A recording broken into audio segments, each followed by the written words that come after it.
سبھی کا یہ گمان ہے۔ اس گمان کی وجہ سے اس بوڑھی ماں کا حال یہ ہے کہ رمضان سے پہلے 500 روپے قرض تلاش کرتی ہے۔ اس لیے میں اپنے بھائیوں سے بڑے درد دل سے کہوں گا، چاہے ہم یہاں رہ رہے ہیں، چاہے ہم بیرون ملک میں رہ رہے ہیں، ہماری والدہ ہے، ہمارا اخلاقی فریضہ ہے، والد ہیں، والدہ ہے، ہم پر بشاشت کے ساتھ، خوش دلی کے ساتھ، بہت کشادہ دلی کے ساتھ زیادہ سے زیادہ خرچ کریں۔ یہ بہت بڑا احسان ہے، اور احسان والدین کا نہیں، والدین کا تم پر احسان ہے، اور تمہارے لیے سعادت ہے کہ حق تعالی شانہ نے تمہیں یہ توفیق عطا فرمائی کہ تمہاری حلال کمائی تمہارے ماں باپ پر صرف ہو رہی ہے۔ دیکھو بھائی، کام کی بات یاد رکھو، یہ جو مال ہے نا، یہ مال آدمی اگر اپنوں پر خرچ نہیں کرتا ہے تو غیروں پر خرچ ہو کر رہے گا، نیکیوں میں خرچ نہیں ہوتا ہے تو برائیوں میں خرچ ہو کر رہے گا، قریبوں میں خرچ نہیں ہوتا ہے تو بعیدوں میں خرچ ہو کر رہے گا، مخلصین اور سچوں پر خرچ نہیں ہوگا تو جھوٹوں پر، لچوں پر، لفنگوں پر خرچ ہو کر رہے گا، چاہے ہم چاہے نہ چاہے۔ ہاں یہ بات ہے، اچھوں پر، اچھی جگہ پر، اپنے قریبی رشتہ داروں پر خرچ کرنا پڑے گا، اور اگر جہاں خرچ کرنا ہے وہاں خرچ نہیں کیا تو پھر بروں کو خرچ کرنے کے لیے، لچے لفنگوں پر خرچ کرنے کے لیے کچھ کرنا نہیں پڑے گا۔ جب یہاں خرچ کرنا آپ نے روکا، خود بخود خرچ ہو جائے گا۔ تو بہرحال ایک ہمارا فریضہ یہ ہے کہ ہم اپنے والدین کے اوپر خوب خرچ کریں۔ اس کے بعد اگر والدین انتقال کر جائے تو والدین کے انتقال کے بعد ان کا حق اولاد ہونے کے ناطے ہم پر یہ ہیں کہ ہم ان کے لیے کثرت سے دعائے مغفرت اور ایصال ثواب کیا کریں۔ میرے بھائی، میں نے پہلے بھی عرض کیا، یاد رکھیے، جو آدمی اپنی زندگی میں اپنے مردوں کو یاد رکھے گا، چاہے وہ ماں باپ ہو، چاہے بھائی بہن ہو، چاہے اور رشتہ دار ہو،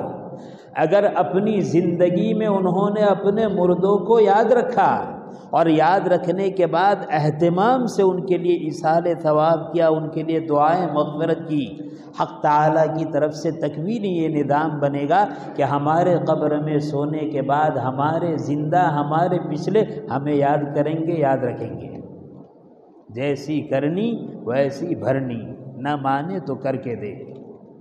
اور اگر اس دنیا میں رہتے ہوئے ہم اپنے مرحومین کو بھول گئے،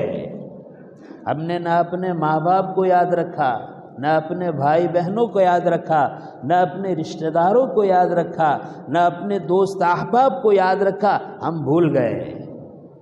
تو میرے بھائی جیسی کرنی ویسی بھرنی، ہم نے اپنی زندگی میں اپنے مردوں کو بھلایا، ہمارے مرنے کے بعد ہمارے زندے ہمیں بھلا دیں گے۔ تو ایک کام ہمارا یہ بھی ہے کہ ہمارے والدین، ہمارے مرحومین کے انتقال کے بعد اہتمام کے ساتھ ان کو یاد کرتے رہے، ان کے لیے دعائیں مغفرت کرتے رہے، ان کے لیے ایصال ثواب کرتے رہے۔ بعض مرتبہ جب ہمارے گھر میں یہ حادثات ہوتے ہیں، کہیں والد کا، کہیں والدہ کا، کہیں بھائی کا، کہیں بہن کا، کہیں میاں کا، کہیں بیوی کا، کہیں رشتہ دار کا انتقال ہوتا ہے، فطری چیز ہے، ان سے لگاؤ ہے، محبت ہے، تعلق ہے، آدمی کو غم بھی ہوتا ہے، صدمہ بھی ہوتا ہے، اور ان دنوں میں وہ خوب اہتمام بھی ایصال ثواب اور دعائیں مغفرت کا کرتا ہے۔ لیکن آہستہ آہستہ کمی ہوتی ہے، پھر اس کے بعد ایک عرصے کے بعد وہ بھول جاتا ہے، اور اپنے مردوں کو بلکہ اپنے والدین کو اتنا بھولتا ہے کہ پھر بھول سے بھی یاد نہیں کرتا۔ لہذا علماء یہ فرماتے ہیں کہ ٹھیک ہے، شروع ایام میں ہم بہت زیادہ پڑھتے ہیں، لیکن ایک وقت کے بعد ہمیں ایک متعین کر دینا چاہیے، ایک حد کہ روزانہ اتنا پڑھنے کے بعد ہم اپنے مرحومین کو روزانہ بخشتے رہیں گے۔ کم سے کم سورہ یاسین شریف ایک مرتبہ پڑھ لی،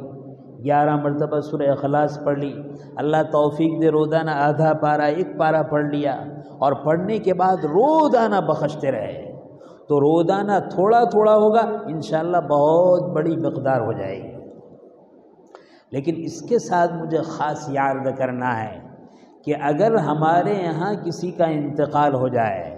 تو انتخاص کر کے ہمارے والدین ہیں،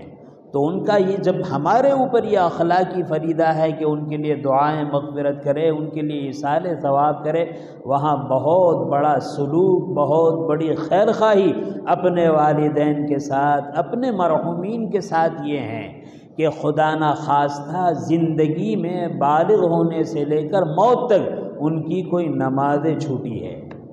بلکہ اس سے پہلے مرنے والے نے کوئی قرض چھوڑا ہے اور قرض چھوڑ کر دنیا سے گئے ہیں،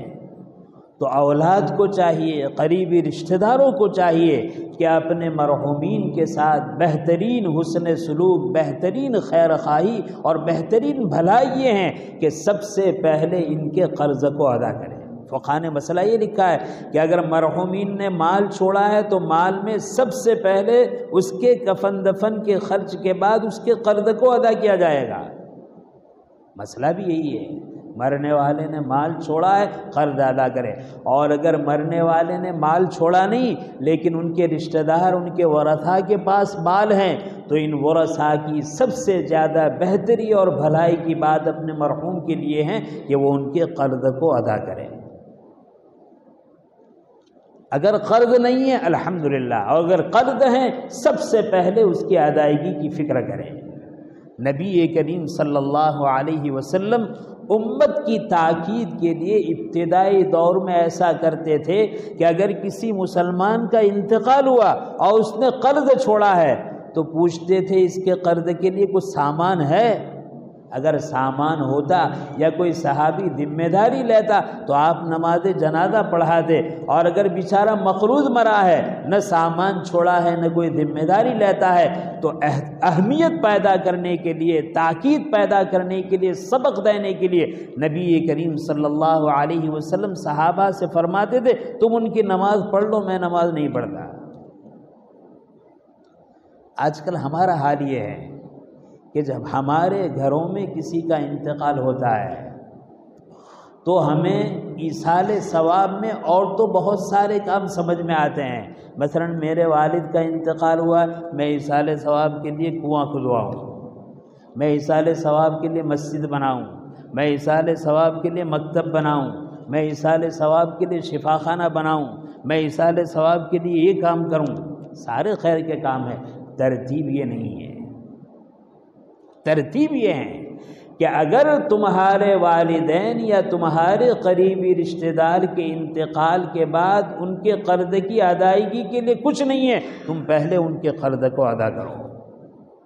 یہ تمہارا بڑا حسن سلوک ہے۔ اگر ایک بیٹے نے، اس کے باپ نے قرض چھوڑا ہے، مال نہیں چھوڑا ہے، اور باپ کا اور بیٹے کا نصیب ہے کہ اس کے بعد بہت مال آ گیا، تو اگر وہ اپنے باپ کی ایصال ثواب کے لیے 10 مسجدیں بناتا ہے لیکن اس کے قرض کو ادا نہیں کرتا ہے، قبر کے اندر وہ پکڑا گیا ہے، وہ چھٹکارا پانے والا نہیں ہے۔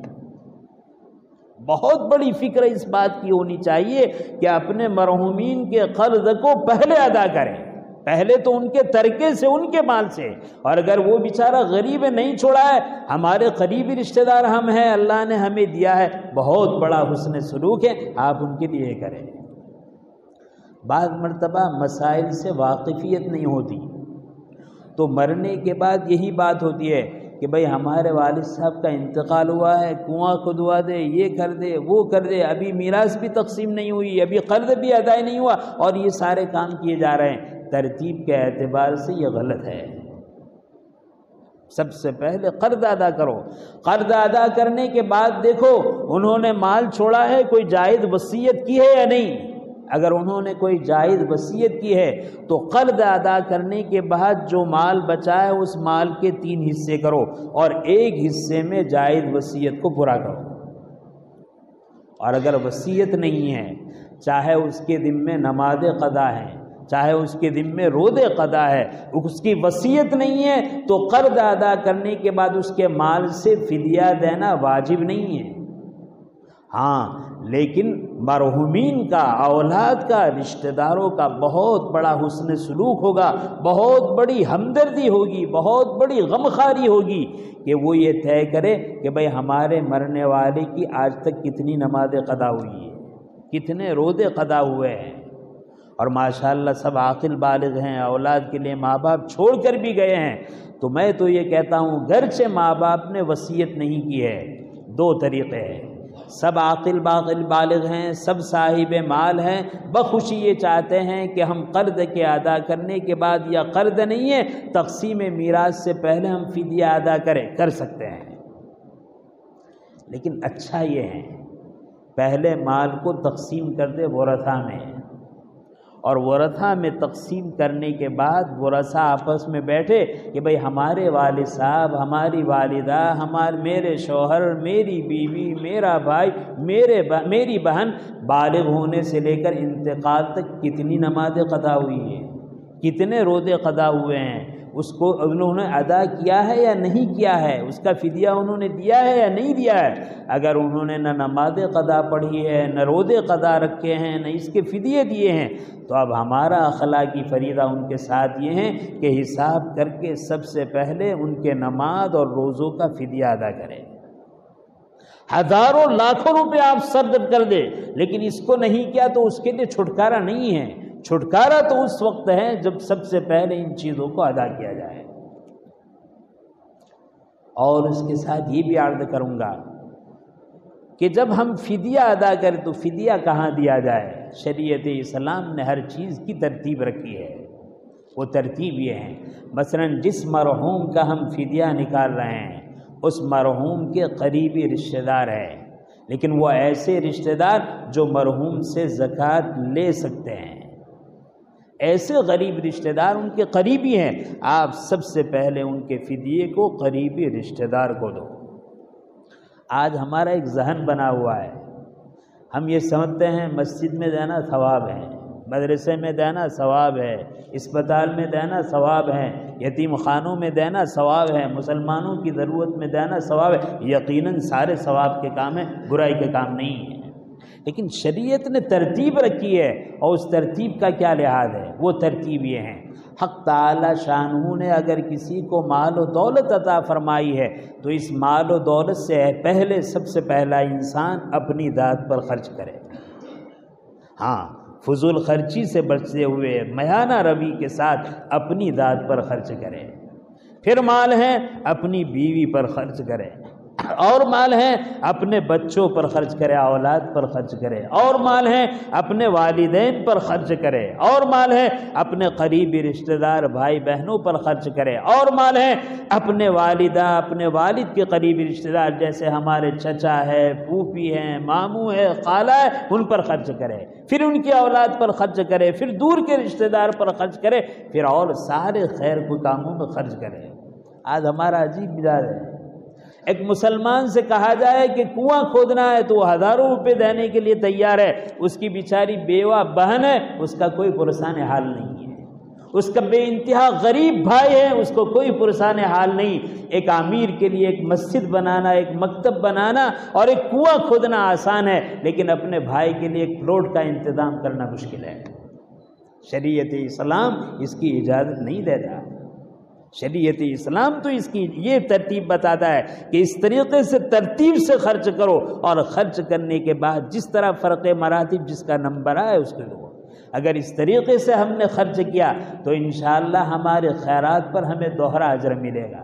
علماء نے تو یہاں تک لکھا ہے کہ مثال کے طور پر آپ 1 روپیہ اللہ کے راستے میں صدقہ کر رہے ہیں،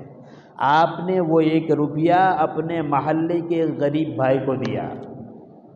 اور وہی 1 روپیہ بجائے اس کے آپ نے اپنے حقیقی غریب بھائی کو دیا، اس عام مسلمان غریب پر خرچ کرنے کا ثواب 1 روپے کا ثواب ملے گا کہ اس نے صدقہ کر دیا۔ لیکن اگر اپنے حقیقی غریب بھائی پر خرچ کیا ہے دوہرا ثواب ملے گا، ایک تو صدقہ کرنے کا ثواب اور ایک اپنے بھائی کے ساتھ ہمدردی اور خیرخواہی کرنے کا ثواب۔ حق تعالی شانہ نے جو باتیں کہلوائی اللہ ہمیں صحیح سمجھ نصیب فرمائے۔ آخر میں ایک بات عرض کرتا ہوں، ہم کوئی بھی ایسا کام کرے جو ایصال ثواب سے متعلق ہے، اپنی منمانی سے نہ کرے، اپنے علماء سے پوچھے کہ بھئی مصرف کیا ہے۔ بعض مرتبہ ہوتا ہے انتقال ہوا، قرآن کریم کے ڈھیر ہیں مسجدوں میں، تولیے کے ڈھیر ہیں، نہ جس ضرورت ہے اس کے ڈھیر ہے، قرآن پڑھنے والا کوئی نہیں، رکھنے کی جگہ نہیں، اور قرآن کا ہدیہ ہو رہا ہے۔ نہیں، دیکھیے میرے بھائی، مسجد بنانا ثواب نہیں ہے، قرآن رکھنا ثواب نہیں ہے، مدرسہ بنانا ثواب نہیں، مسلمان کی ضرورت پورا کرنا یہ ثواب ہے۔ مسجد میں دے رہے ہیں، مسجد کی جو ضرورت ہے اس ضرورت کو پورا کیا یہ ثواب ہے۔ مدرسے میں دے رہے ہیں، مدرسے کی جو ضرورت ہے اس ضرورت کو پورا کیا ثواب ہے۔ میں تو اتنا کھل کر کہوں گا کہ اگر کسی مسجد میں قرآن شریف کی ضرورت نہیں ہے اور بیت الخلاء میں کھڑا اور چپل کی ضرورت ہے، آپ نے اس کے بجائے وہاں کھڑا میں دیا، ضرورت پوری ہوگی، زیادہ ثواب ملے گا۔ ہاں مقدم ہے قرآن کریم، اللہ کی کتاب ہے، لیکن اس کی ضرورت نہیں ہے اور ضرورت رکی ہوئی ہے۔ ضرورت کو چھوڑ کر غیر ضرورت چیزوں کو پر ثواب دینا یہ کوئی اجر و ثواب کا معاملہ نہیں ہے۔ حق تعالی شانہ نے جو باتیں کہلوائی، حق تعالی عمل کی توفیق نصیب فرمائے، آمین۔ وآخر الدعوانا الحمدللہ رب العالمین۔